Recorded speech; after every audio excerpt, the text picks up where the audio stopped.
Hello दोस्तों, कैसे हैं आप सब। आज की हमारी कहानी है जमाई। अगर अच्छी लगे तो चैनल को लाइक, शेयर और सब्सक्राइब करना ना भूलें। जैसे ही घर की बड़ी बेटी पूनम ने फ़ोन करके अपनी माँ को बताया कि वह अपने जमाई जी को लेकर दोपहर तक घर पहुंच जाएंगे, माँ प्लीज़ स्टेशन पर ज़रूर से किसी को भेज देना हम लोगों को रिसीव करने के लिए। इनका स्वभाव तो तुम जानती ही हो, यदि स्टेशन पे कोई हम लोगों को रिसीव करने नहीं पहुंचा तो इनका मूड तो घर पहुंचने से पहले ही उखड़ जाएगा। पूनम की माँ के चेहरे पर कुछ झुंझलाहट सी आ गई। स्टेशन से घर दूर ही कितना है, खुद भी टैक्सी करके आ सकते हैं, पर अपनी जेब क्यों ढीली करें।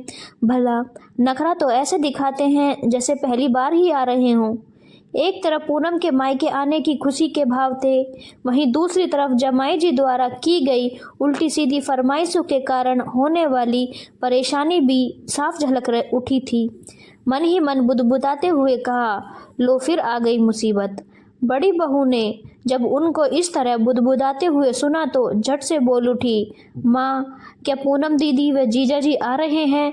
वैसे आप कहती तो सच ही है, जमाई कम मुसीबत अधिक लगते हैं। पूनम कोई पहली बार मायके नहीं आ रही है, उसकी शादी को 6 साल हो गए हैं, लेकिन जब भी मायके आती हैं जमाई जी उसके साथ ज़रूर आते हैं। एक तो नकचढ़े स्वभाव, ऊपर से बेतुकी फरमाइशें। जैसे ही घर में सबको पता चला कि पूनम दीदी व जीजा जी आ रहे हैं, सब एक स्वर में कह उठे, लो आ गई मुसीबत, फिर से 10 दिन के लिए। पूनम ने एक बार कहा भी कि मुझे मायके अकेले जाने दो, तो यह सुनते ही तुरंत कह उठते हैं, खबरदार जो तुमने अकेले जाने की बात की तो तुम्हारा जाना भी बंद करवा दूंगा, फिर बैठी रहना यही मायके की याद में टसवे बहाते हुए। बेचारी पूनम दीदी बेबस हो जाती हैं, न मायके जाने का मोह छोड़ पाती हैं और न पति को छोड़ने का सोच सकती हैं। उनकी आदतें भी अजीब व गरीब ही हैं, या ससुराल में आकर कुछ अधिक नखरा ही ज़्यादा दिखाते हैं। जमाई जी की आदत है जब खाना खाने बैठो तो एक एक फुल्का गरम गरम ही मिलना चाहिए, यानी जब तक पहला फुल्का ख़त्म ना हो जाए तब तक उनकी थाली में दूसरा गर्म फुल्का परोसा ना जाए। इतना ही नहीं, सब्जियों में भी उनको वैरायटी चाहिए और इन 10 दिनों में कोई सब्जी रिपीट नहीं होनी चाहिए, यानी हर रोज़ एक नई सब्जी।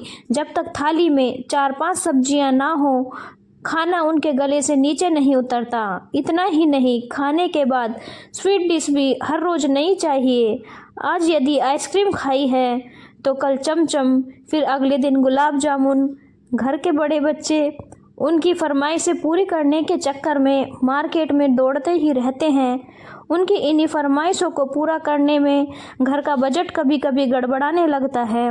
भगवान कब छुटकारा मिलेगा इस मुसीबत से।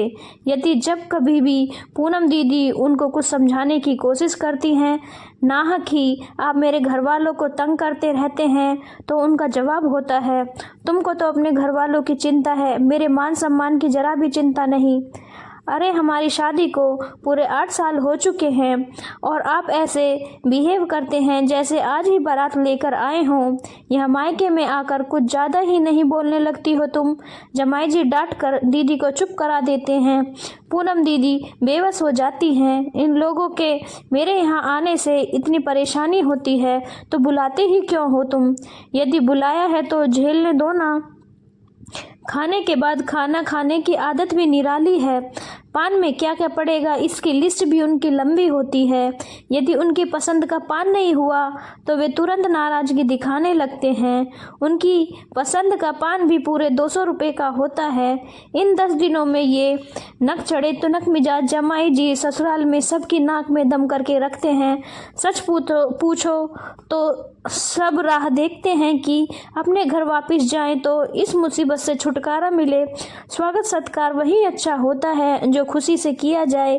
स्वभाव की नाराज़गी दिखाकर जो सम्मान किया जाता है वह केवल रिश्ते निभाने के लिए ही होता है। इसलिए जब भी कहीं जाएं उस घर के अनुसार ही अपने को ढाल लें, ताकि उस घर के लोग आपसे और अधिक रुकने का आग्रह करें, न कि आपको मुसीबत समझकर आपके वापस जाने का इंतज़ार करें। धन्यवाद दोस्तों। अगर आपको कहानी अच्छी लगी हो तो चैनल को लाइक, शेयर और सब्सक्राइब करना ना भूलें।